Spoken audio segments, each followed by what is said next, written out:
Bonjour à toutes et à tous, bienvenue dans ce nouveau podcast, ce nouveau numéro de Né pour réussir. Vous savez que chaque semaine, on a un invité sympa, incroyable, avec un parcours généralement assez atypique et c'est ce qui fait la force de ce podcast. J'aimerais déjà vous remercier toutes et tous d'être de plus en plus nombreux à nous écouter, que ce soit sur les plateformes streaming, mais aussi bien sûr sur YouTube, sur notre chaîne. Vous êtes de plus en plus nombreux à nous laisser des commentaires aussi. Donc n'hésitez pas parce que je les transmets après aux invités et c'est toujours un plaisir de pouvoir échanger avec vous. Aujourd'hui, on a la chance de recevoir un invité exceptionnel, très humain, qui a même un parcours assez incroyable. C'est un sportif de très très haut niveau et qui va nous partager son parcours, ses choix, ce qu'il a développé et qu'est-ce qui fait qu'aujourd'hui il en est là. Parce que vous l'avez certainement vu à de multiples reprises sur des plateaux télé ou lors de championnats et vous en avez beaucoup entendu parler pour ceux qui sont sur LinkedIn, parce que j'ai beaucoup vu ces publications, notamment dans le domaine de l'entreprise, mais aussi pour les salariés. Et il accompagne beaucoup de gens en changement de vie et en transformation. Je vais vous présenter l'invité tout de suite après, mais avant ça, petit jingle, à tout de suite. 8, 7, 6, 4, 3, 2, 1, and liftoff of Space Shuttle Atlantis.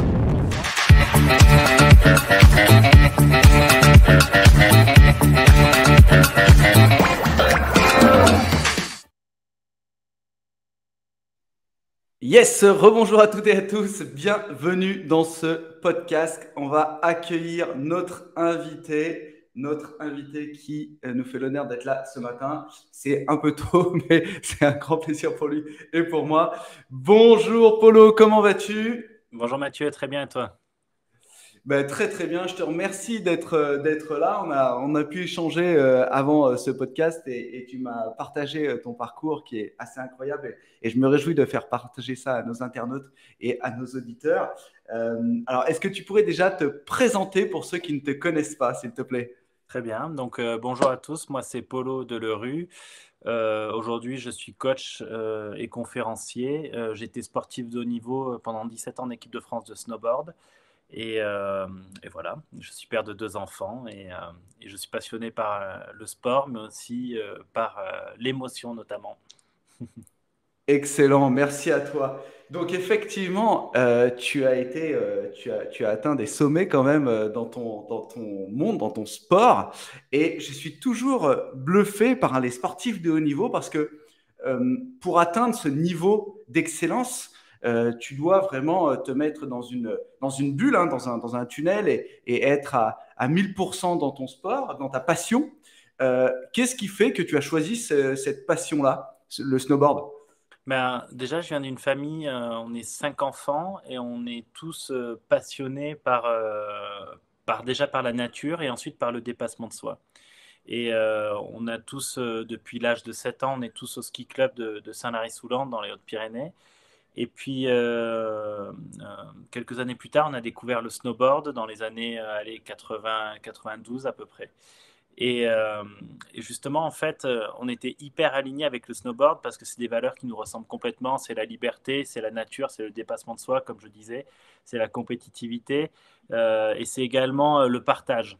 Voilà. Et en fait, moi, j'ai eu la chance, voilà, d'avoir été plus ou moins parachuté dans un environnement qui correspondait totalement à mes valeurs, dans lesquelles je sentais que je pouvais me réaliser, quoi. À tel point que tous les soirs, quand je rentrais du snowboard, je disais à mes parents, Maman, j'ai trop progressé aujourd'hui. Et en fait, c'est devenu une blague. Encore aujourd'hui, dans ma famille, je me fais chambrer là-dessus. C'est juste qu'on a eu la chance voilà, de trouver quelque chose qui nous correspondait fondamentalement, quoi. Superbe. Et tu viens de soulever quelque chose d'important. Et ici, on est effectivement sur un podcast où on essaye de donner, on donne un maximum de clés pour pouvoir être mieux dans sa vie, se dépasser, mais surtout être bien et utiliser tous les piliers de la vie, que ce soit l'entrepreneuriat, le bonheur, la richesse. Mais il y a quelque chose d'important dans ce que tu viens de dire. Tu parlais de ton environnement familial. Est-ce que pour toi, ça a été un un facteur, une clé pour pouvoir atteindre ce sommet sportif? Ben, c'était complètement, enfin, c'était, oui, c'était incontournable en fait, dans le sens où moi je suis le quatrième, donc sur cinq, et j'avais mes frères qui partaient tous les week-ends en compétition dans les Alpes, en Autriche, aux États-Unis. Et je me rappelle quand j'avais, je sais pas, je devais avoir 12, 13 ans. Mon frère Xavier, 12 ans je pense, mon frère Xavier est devenu champion du monde junior. Et en fait, champion du monde junior, mais c'était juste dingue. Enfin, pour moi, champion du monde junior, c'est le plus fort de la planète sur 8 milliards d'êtres humains, même s'il y en avait moins à l'époque. Mais et en fait, François, donc mon frère aîné, avec qui j'étais dans la voiture, on allait à l'école ensemble. Bref, peu importe. Et il me dit, mais Polo, tu sais, si Xavier y est arrivé, toi aussi, tu peux y arriver.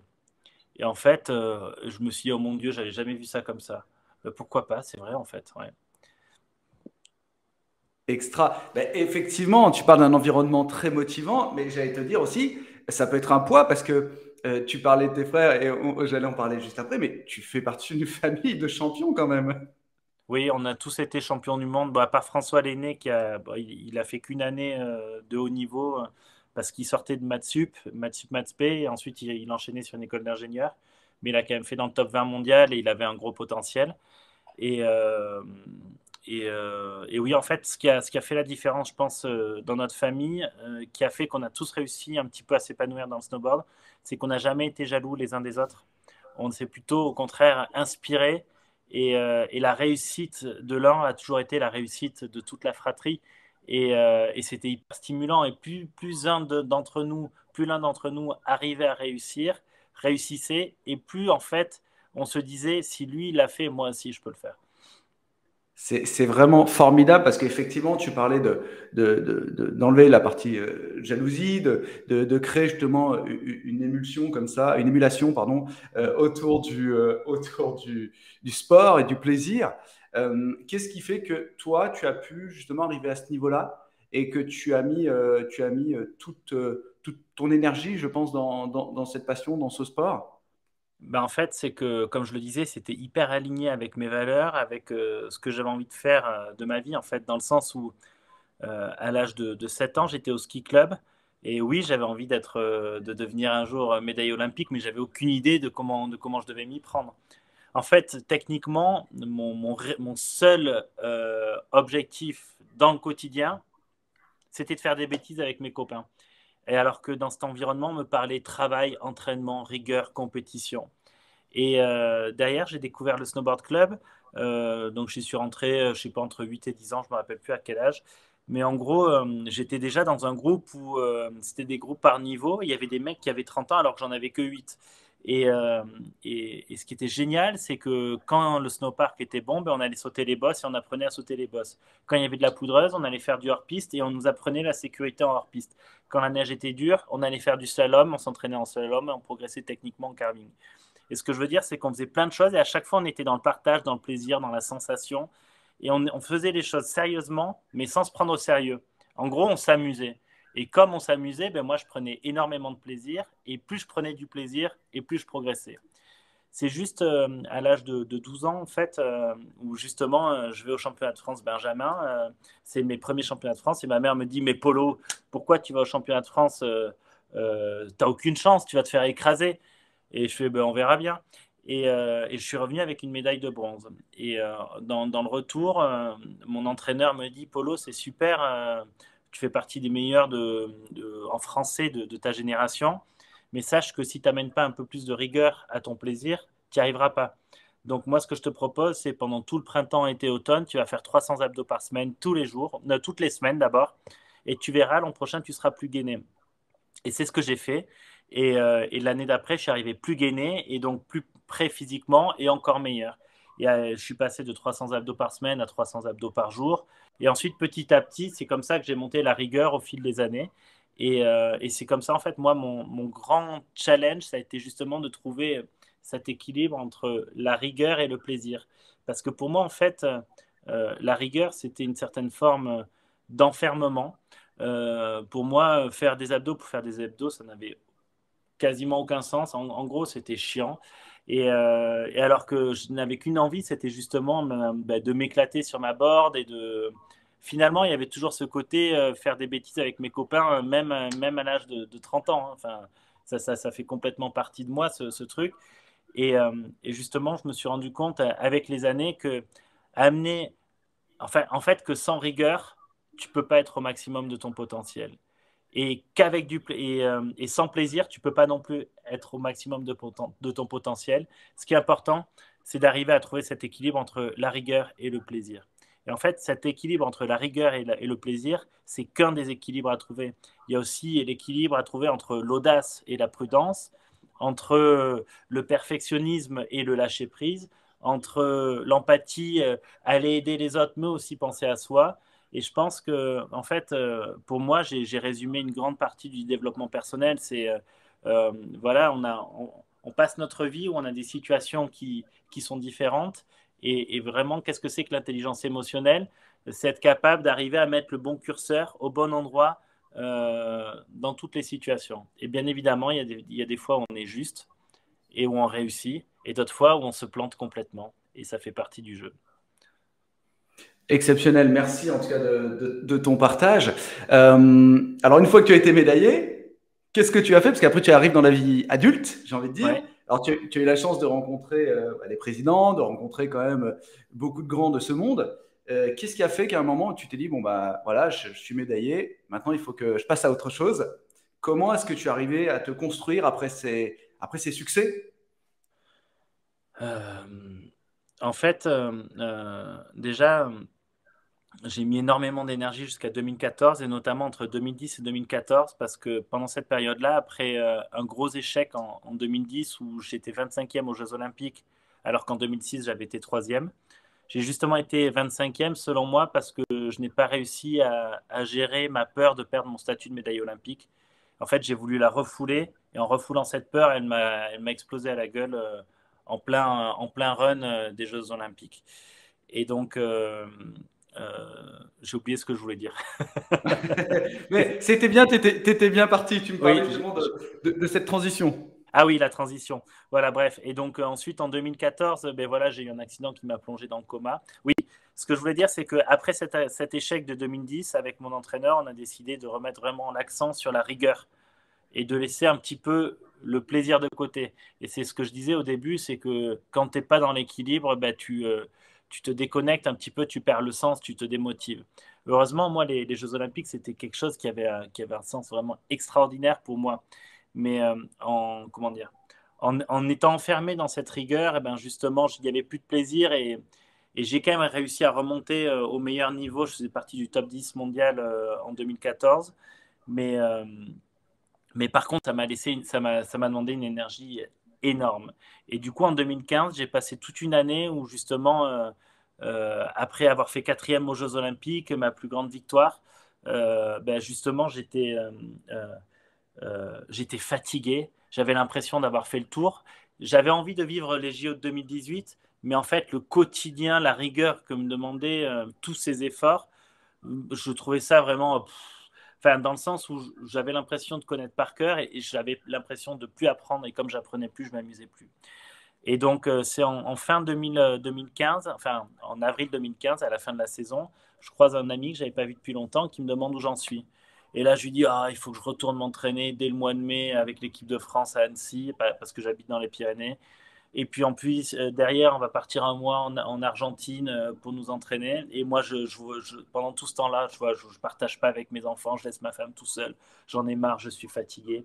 Et d'un autre côté, je suis en train de mettre en place des accompagnements hors piste en snowboard et en ski. Et puis, je mets en place des conférences. Et puis, j'ai envie de me développer en coaching. Et puis, en fait, je me suis rendu compte que quand je lui parlais, j'avais les yeux qui pétillaient, j'avais énormément d'envie. Et c'est là que je me suis rendu compte que, ben, écoute, il faut que tu prennes ton courage à deux mains, il faut que tu passes le cap.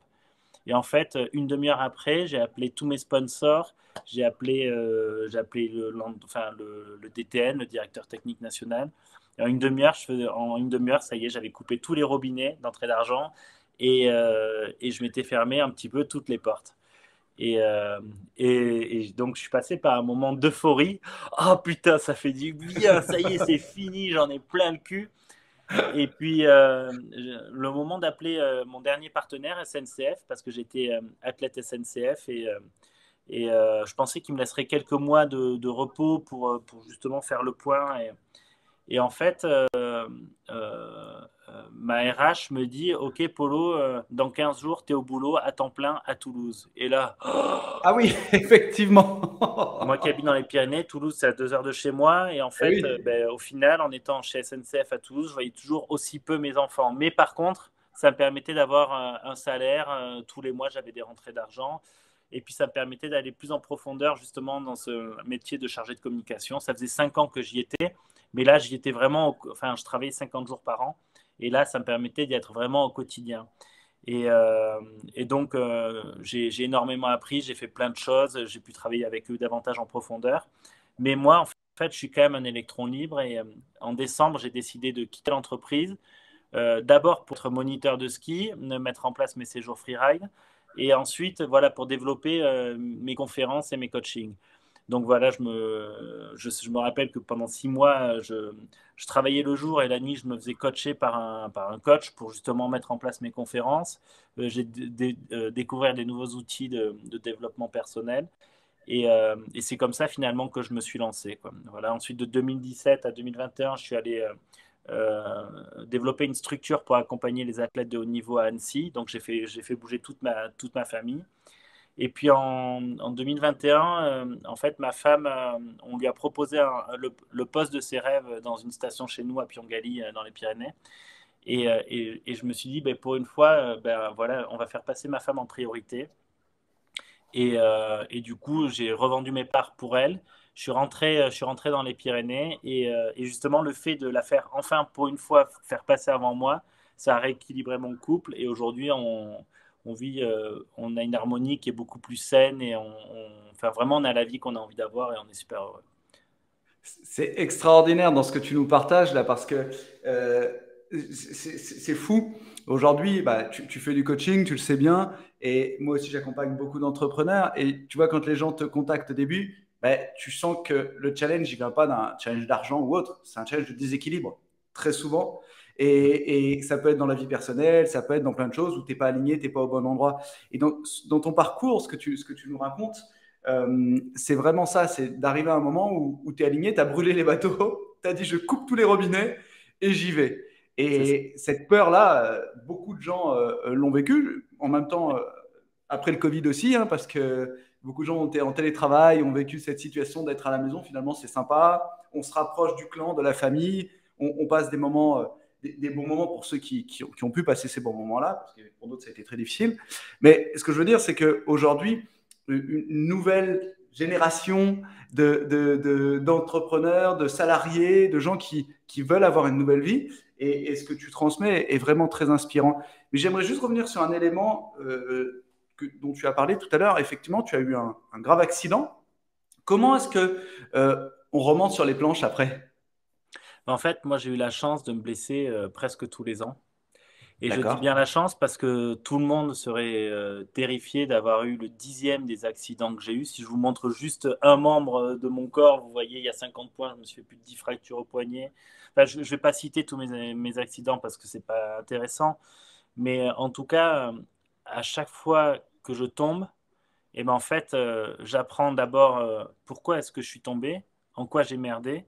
Et en gros, ça passe par, d'une certaine manière, assumer la responsabilité de ma connerie. Mais derrière, c'est OK, j'ai fait ça comme erreur et j'apprends. Et cette erreur, je la reproduirai pas. Je ferai différemment la prochaine fois. Et en fait, à force de tomber et de me relever, je me suis rendu compte que, ben oui, quand tu tombes, ça fait mal mais c'est pas pour ça que tu peux pas rebondir bien plus haut que là où tu en étais quand tu es tombé. Donc, je suis tombé, il y avait un certain déséquilibre à rectifier, je vais le rectifier et je vais aller encore plus loin. Et c'est pour ça que quand je me réveille du coma, que mon docteur me dit que j'ai pas d'hémorragie cérébrale ce coup-ci parce que j'en avais déjà eu une. Et en fait, de manière logique, je sais que dans un mois, il y a les Jeux Olympiques et je sais que ça va être très difficile, mais il y a moyen. C'est possible. Et je sais que ben voilà, j'ai la capacité de rien lâcher pendant un mois. Autant rien lâcher pendant 1 an, 2 ans, 3 ans. Enfin, moi, je ne suis pas quelqu'un de persévérant. Vous savez, le persévérant, c'est celui qui persévère sur la durée. En fait, je suis pas, comme je vous l'ai dit, je ne suis pas quelqu'un de spécialement rigoureux. En tout cas, ce n'est pas ma qualité fondamentale. Je ne suis pas dans la régularité. Mais par contre, moi, ce que je recherche dans la vie, c'est l'excitation, c'est l'adrénaline, c'est l'enjeu, en fait, c'est la passion, quoi. Et je sais que pendant un mois, là, par contre, désolé, mon vocabulaire est un peu vulgaire, mais c'est mon vocabulaire, alors je reste là-dedans. Pendant un mois, je vais être capable, il va falloir que j'y foute et je vais être capable d'y foutre parce que moi, y foutre, j'adore ça. Et donc, c'est un mot-clé, c'est con. Quand je dis il faut y Non, mais foutre, c'est un ça veut ancrage. dire que je mets l'accélérateur à fond et je ne me pose pas de questions. Et donc, l'élaboration de ma stratégie, quelles sont mes forces, quelles sont mes faiblesses, voilà, quel est mon plan d'action. Et je vais dormir pendant 16 heures par jour pendant une semaine. Et ensuite, je vais m'entourer des meilleurs au CERS de Cabreton, le meilleur centre de rééducation d'Europe. C'est une équipe que je connais, avec laquelle je me sens bien. Et puis voilà, je vais respecter les étapes. Et il y a un truc qui parle beaucoup aux entrepreneurs, enfin qui parle à tout le monde en fait, parce qu'on a tous vécu ça, qu'on soit chef de projet ou même qu'on passe le bac. Quand on a une grosse échéance à venir, on se pose avec beaucoup d'enjeux, on se pose toujours la question, mais mon Dieu, est-ce que je serai prêt le jour J? Et en fait, j'ai eu la chance d'avoir mon plus grand mentor, Mojo Jojo, c'est mon tout premier entraîneur de quand j'étais jeune. Et il me dit, mais Polo, je te sens hyper stressé, hyper tendu, qu'est-ce qui se passe? Et je lui explique mon doute. Et il me dit, mais ce doute, là, tu es dans la phase de la préparation. Ce doute, c'est juste une pensée parasite. Parce qu'il n'a rien à faire là. Quand tu es dans la phase de préparation, tu n'as pas besoin de te poser la question, est-ce que je serai prêt, oui ou non, le jour J? Parce que cette question, tu te l'as déjà posée. Pendant l'élaboration de ta stratégie, tu as mis des process en place pour justement bétonner tout ça. Et en fait, quand est-ce que tu vas valider ou invalider le fait que tu es prêt? La veille de ta compétition avec ton entraîneur et le docteur de l'équipe de France. Mais d'ici là, tu as juste une seule chose à faire, c'est faire chaque chose du mieux que tu peux, soit dans l'instant présent, soit dans le ici et maintenant. Si tu as 300 abdos à faire, tu les fais du mieux que tu peux. Si tu as 1 heure d'étirement à faire, tu vas le plus en profondeur possible, tu te concentres sur ta respiration. À 10 heures, quand c'est l'heure de la pause et que tu bois du jus d'orange avec tes copains, tu dis les plus grosses conneries possibles. Mais quoi qu'il arrive, c'est que tu ne fais pas les choses les unes après les autres. Tu fais chaque chose l'une après l'autre. Et en fait, moi, c'est le moment de ma vie où j'étais le plus ancré de toute ma vie.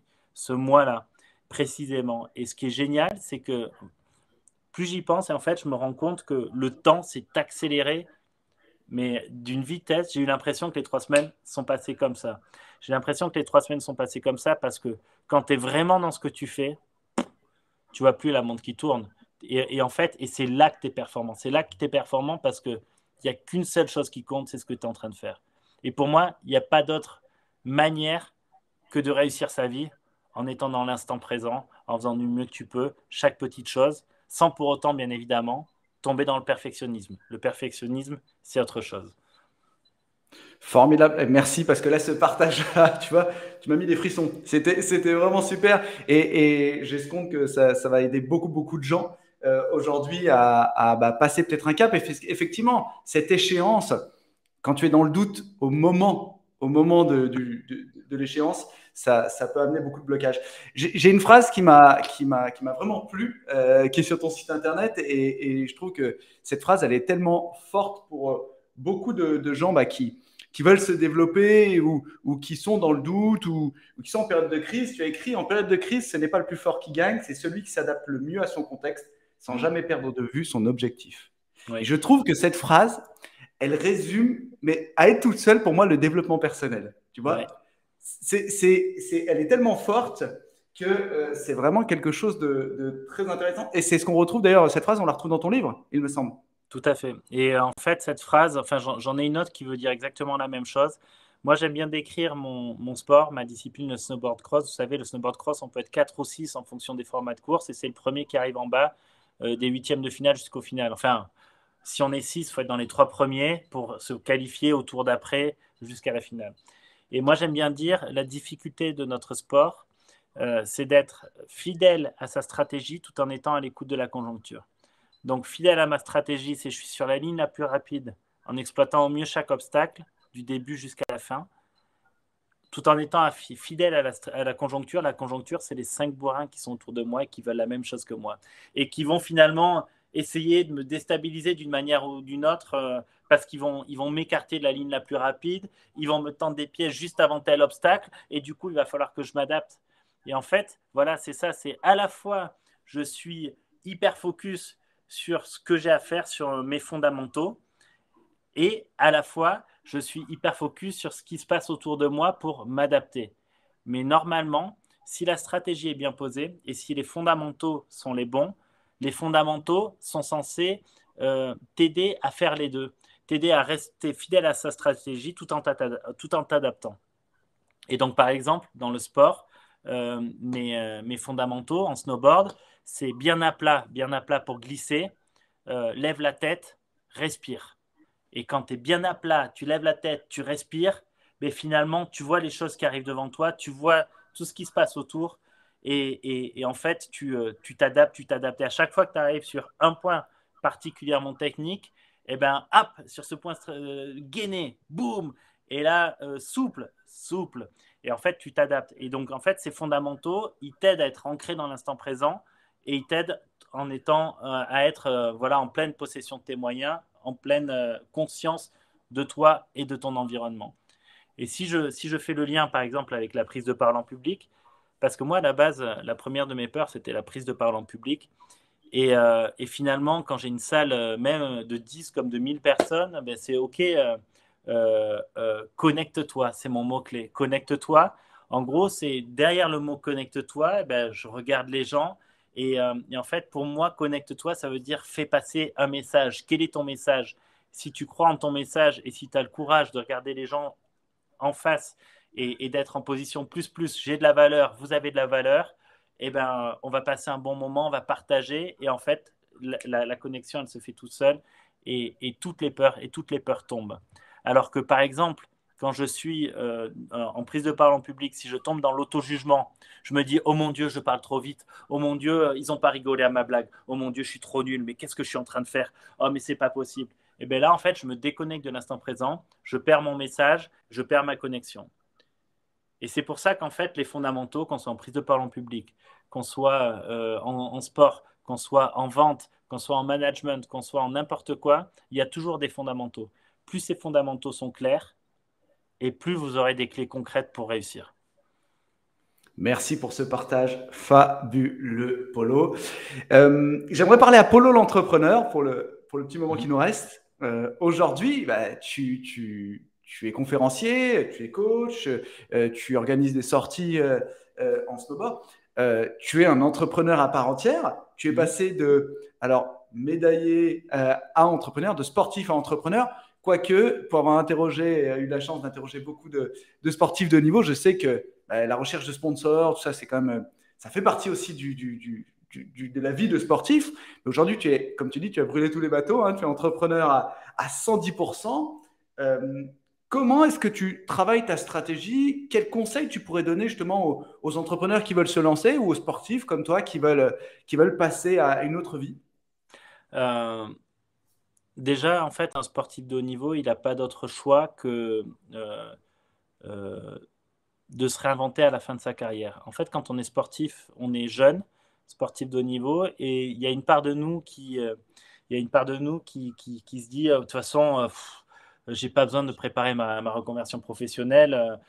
Celui qui réussit, celui qui est médaillé olympique, par exemple, j'ai tellement de contacts et compagnie que finalement, ça va marcher.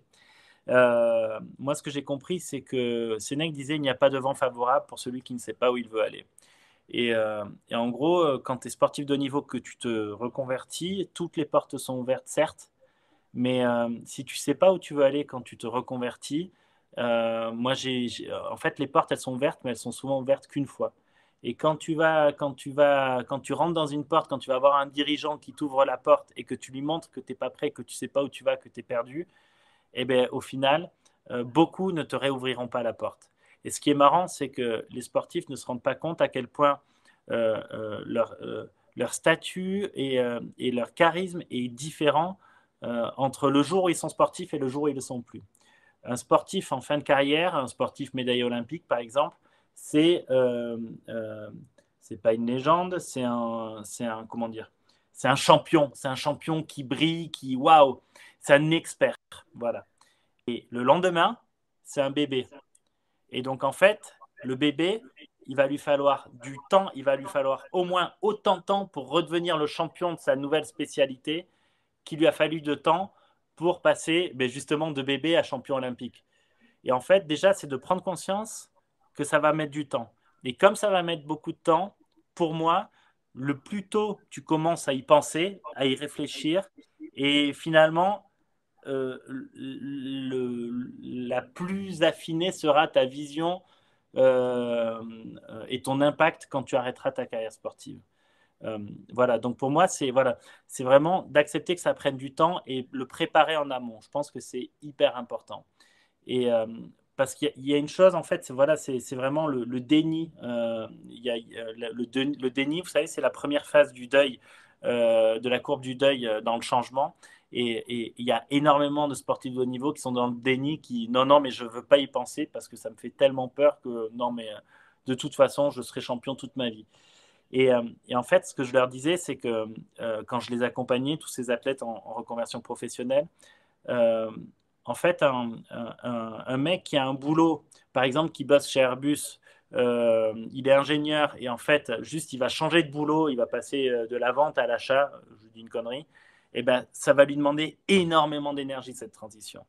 Quelqu'un qui est ingénieur commercial chez Airbus et qui va passer ingénieur commercial chez SNCF en gardant le même poste mais en changeant d'entreprise, ça va être une nouvelle culture, ça va être un changement hyper profond. Il va aussi falloir dépenser énormément d'énergie. Le sportif de haut niveau, lui, il faut qu'il change d'entreprise, il faut qu'il change de métier et donc il va souvent changer géographiquement et il faut qu'il réinvente complètement son identité. Et dans la réinvention de son identité, admettons qu'il soit marié, qu'il ait des enfants, enfin en fait, il va falloir aussi également qu'il rééquilibre, qu'il remodifie complètement la relation qu'il a avec ses proches. Donc voilà, une identité à reconstruire complètement, c'est un travail qui est hyper profond, qui est hyper lourd et en même temps qui permet de te réinventer. En fait, on a mille raisons d'avoir peur du changement, mais au final, pour moi, la vie, c'est le changement. Et le changement, c'est ce qui me fait grandir et c'est ce qui fait que justement, je ne suis pas dans une routine de merde dans laquelle je vais m'endormir. C'est plutôt une opportunité voilà, pour grandir et pour vivre pleinement ma vie et pour construire la vie que je choisis d'avoir. Voilà. Excellent, merci beaucoup Polo. En t'écoutant, je me posais une question. Qui peut faire appel à tes services? Parce qu'aujourd'hui, tu es un entrepreneur et tu as tellement de cordes à ton arc que beaucoup de personnes, soit des sportifs, des entrepreneurs, des cadres, peuvent certainement faire appel à toi. Comment est-ce qu'on peut te contacter et qui peut te contacter? Tout le monde peut me contacter sur les réseaux sociaux, Paul-Henri Delerue ou Polo Delerue, je sais plus, enfin, LinkedIn, Instagram, Facebook, on me trouve facilement. Ou sinon, on peut aussi me contacter par mon site internet, polodelerue.com. Donc, Polo, c'est P-O-L-O, Delerue, D-E-L-E-R-U-E.com. Et voilà, en fait, oui, si je l'ai suffisamment expliqué, j'arrive à accompagner en fait des équipes qui ont du mal à communiquer ensemble ou des personnes qui ont besoin d'aide, qui ont besoin de soutien pour se fixer des nouveaux objectifs et les atteindre. Voilà, donc ça peut être une transition professionnelle, ça peut être un retour de burn-out, ça peut être plein de choses comme ça. Ouais, voilà. En gros, c'est de l'accompagnement au changement, tout simplement. Alors, c'est un sacré accompagnement au changement parce que c'est un médaillé, c'est un médaillé olympique qui vous accompagne avec un parcours de vie assez fou. Et ce que je trouve incroyable, c'est que tu es arrivé au top dans ton sport, mais le coaching, c'est quelque chose que je maîtrise assez bien depuis une dizaine d'années pour accompagner des grands coachs dans leur marketing, leur développement. Et tu te positionnes aussi parmi les tops. Donc, c'est toujours incroyable de voir comment est-ce que le mindset d'un sportif peut se développer aussi en tant qu'entrepreneur et surtout dans un milieu ultra concurrentiel qu'est le coaching, tu es arrivé comme à avoir une position assez forte et j'encourage tous les gens qui veulent travailler sur ce changement à te contacter. J'aimerais aussi qu'on parle, pour en terminer, de ton livre. Ton livre qui est sorti en 2020, mais bon, Covid oblige. On en reparle maintenant et vu que c'est bientôt Noël, autant en parler. Qu'est-ce qu'on trouve dans ton livre? En fait, mon livre, il est en deux parties. La première partie, c'est mon histoire et un petit peu celle de mes frères et sœurs, mais en fait, racontée par toute la famille avec plein de regards croisés. Et les gens trouvent qu'il est particulièrement inspirant parce que, en fait, voilà, c'est qu'est-ce qui a fait que dans une famille de 5 enfants, il y ait une telle réussite sportive, si je puis dire. Et enfin voilà, il y a plein de témoignages qui sont touchants. Et en seconde partie, c'est la boîte à outils de développement personnel qui m'a aidé à me réaliser en tant que sportif et en tant que père de famille et qu'entrepreneur. Voilà. Donc, du coup, voilà, c'est vraiment une invitation au travail mais voilà, d'introspection sur où j'en suis dans ma vie, où est-ce que j'ai envie d'aller et comment je vais m'y prendre. Formidable. Alors, ça doit être un outil incroyable. J'invite tous nos auditeurs et nos internautes à aller commander ce livre. On le trouve sur ton site internet, Exactement. polodelerue.com. Donc, allez-y. Qu'est-ce qu'on peut te souhaiter, Polo, pour l'avenir? Alors moi, en termes d'intelligence émotionnelle, parce que c'est ce qui me passionne, je suis encore dans l'ascenseur émotionnel. Ah mon Dieu, j'ai 10 conférences le prochain mois, c'est génial, c'est trop bien. Et puis le lendemain, j'ai 9 annulations. Oh, c'est pas possible, j'y arriverai jamais. Et le surlendemain, j'ai 5 nouvelles conférences qui finalement seront validées. Et donc, c'est cet ascenseur émotionnel que je suis encore en train d'essayer d'apprendre à gérer. Et en même temps, à la fois, c'est lourd parce que c'est très intense. Mais d'un autre côté, j'ai dit tout à l'heure que la première des choses que je voulais dans ma vie, c'était de l'intensité. Et au final, ben voilà, c'est de continuer à apprendre à le gérer tout en prenant autant de plaisir. Voilà. Excellent, merci Polo. Merci à toi pour ton temps, hein, parce que je t'avais dit un quart d'heure, mais c'était tellement passionnant qu'on est resté 40 minutes et pour moi c'est vraiment Désolé, super. je parle trop. Non, non, non, c'est vraiment le partage et j'aime les gens qui partagent comme toi et je pense que tous nos éditeurs, tous nos internautes aiment ce partage aussi. Donc n'hésitez pas les amis, si vous voulez poser des questions à Polo, je lui transmettrai, c'est avec grand plaisir. Et puis, on va te laisser le mot de la fin, Polo. Mot. Remo. Gros Merci mot. à... Oui. Merci à toi, Polo. Je compte te retrouver sur une prochaine conférence avec grand plaisir. Merci pour ton temps et ta générosité. À très bientôt et n'hésitez pas à aller voir son site polodelerue.com. À bientôt. Merci Mathieu, à bientôt.